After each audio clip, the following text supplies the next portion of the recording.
Hi అండి. కొంతమంది అబ్బాయిలు ఎలా ఉంటారంటే ఆ అమ్మాయి కాదన్నదనుకోండి లైఫ్ నాశనం చేసుకుంటారు. నాకు అదే అర్థం కాదు. ఏంటో ఏమో! ఆ అమ్మాయితో కాలేదంటే అర్థం ఏంటి తెలుసా నీకు? ఆ అమ్మాయి నీ లైఫ్‌లో లేదు అన్నట్టు. ఇంకొక మంచి అమ్మాయి ఉంది అని అన్నట్టు. అవునా కదా? అలాంటప్పుడు ఆ అమ్మాయి కోసం గడ్డాలు పెంచేసుకొని రోడ్లెమ్మట తిరుగుతూ ఏవేవో వీడియోలు చేస్తూ ఒక అబ్బాయి చూశానండి. పొట్టిగా ఉంటాడు. ముద్దుగానే ఉన్నాడు. పాపం అమెరికాకు పోయాడు. మళ్ళీ వచ్చాడు. కరోనా టైంలో ఇబ్బంది పడ్డాడు. మంచి యూట్యూబర్ అబ్బాయి. ఆ అబ్బాయి జీవితం నాశనం చేసుకున్నాడు.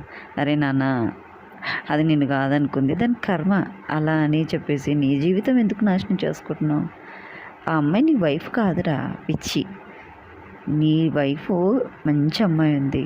తల్లిదండ్రులు